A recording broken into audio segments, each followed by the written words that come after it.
সাইফুদ্দিন অনেক ভালো খেলছে ভাইয়া। ইংগাম জাকিরের মতো প্লেয়ার বাংলাদেশ দলে নাই কেন, এর জন্য আমরা অন্যায় এবং প্রতিবাদ জানাই। ও যে এভাবে কামব্যাক করছে এটা আমরা ভাবিনি। ম্যাচটা বাঁচাইছে এক প্রকার লিটন কুমার দাস। জাকির আলীকে আমরা নেক্সট আয়ারল্যান্ড ম্যাচে দলে চাই এবং বাদশা মিমকে চাই, কারণ ওরা আসলে আমরা বিনোদন পাই, অনেক মজা পাই, আমাদের টিকিটের টাকাটা উসুল হয়ে যায়। আমরা 200 টাকা টিকিট খরচ করে আসছি, এটা কোনো বিষয় না, কিন্তু বিনোদনটা নিয়ে যেতে পারি যে ওদের থেকে, এটা আমাদের দর্শকদের পাওয়া চাওয়া প্রত্যাশা। ওরা আসলে বাংলাদেশ ম্যাচ হারলেও মনে হয় যে আমরা বিনোদনটা দিয়ে অনেক খুশি, ওদেরকে দলে চাই। এবং নুরুল হাসান সোহান আজকে যে খেলাটা দেখাইছে, ওর মতো ফালতু খেলোয়াড় বাংলাদেশে আর কেউ নাই। তারপর আপনার সাইফুদ্দিন আজকে ম্যাচ জিতাইছে, ও খুব ভালো খেলছে। ও যদি ছক্কা 4 না মারতো তাহলে তো আজকে বাংলাদেশ জিততো না এবং কঠিন হয়ে যেত। আমরা আশা করি না সাইফুদ্দিন ম্যাচ জিতাবে। সাইফুদ্দিন আসে ছক্কা মারছে, তারপর 4 মারছে, রান নিছে, ভালো খেলছে, অনেক ভালো খেলছে, এটা আমাদের আশার বাইরে।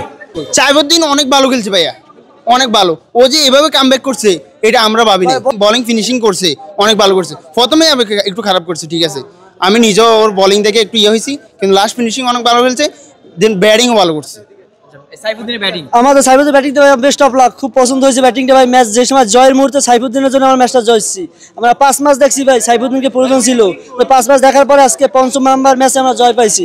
আমরা 4 ম্যাচ অনেক হতাশা ছিলাম ভাই, তবু আজকে আমরা ম্যাচটা দেখে হতাশা কাটাইলাম, আমরা বাংলাদেশে উইন ভাই। সাইফুদ্দিনের ব্যাটিং আসলে আজকে ম্যাচের জন্য যদি বিবেচনা করি অসাধারণ, কারণ আমরা লাস্ট বিগত কয়েক ম্যাচ যদি চিন্তা করি, লো অর্ডারের দিকে গিয়ে আমরা একটা অলরাউন্ডারের যে অপূর্ণতা ছিল সেটা আজকে সাইফুদ্দিন পূরণ করতে পেরেছে।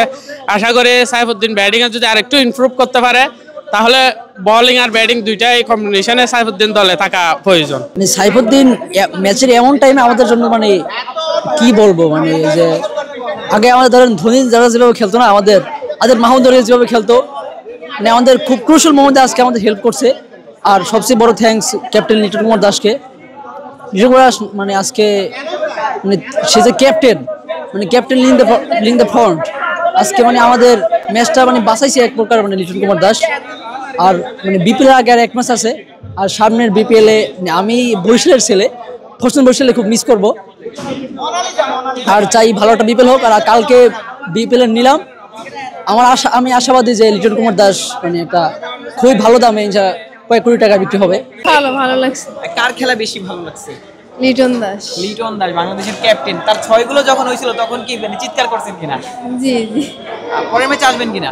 ইনশাআল্লাহ। আপনারা কি একজন বলেন কেমন লাগছে বাংলাদেশ? অনেক ভালো লাগছে।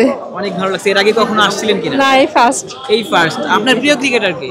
এই যে লিটন কুমার দাস। তার খেলা আজকে কেমন লাগছে? অনেক ভালো লাগছে। আচ্ছা, তার 6 গুলো যখন হয়েছিল তখন কি আসলে চিৎকার করছেন কিনা? হ্যাঁ, আমার বাচ্চা আছে যে ও অনেক জোরে জোরে চিৎকার করছে। আচ্ছা, জি ঠিক আছে, থ্যাংক ইউ সো মাচ। কেমন লাগছে আসলে বাংলাদেশের খেলা, কেমন লাগছে? আলহামদুলিল্লাহ, খুব ভালো লাগছে। বিশেষ করে লিটন দাসের খেলা অনেক ভালো লাগছে। ইমনও অনেক ভালো খেলছে। আমরা আশা করি যে ওরা আরো ভালো খেলবে, আমরা এরকম খুশি নিয়ে বাসায় ফিরতে পারবো। ফাইনাল ম্যাচে আসবেন কিনা, শেষ ম্যাচে?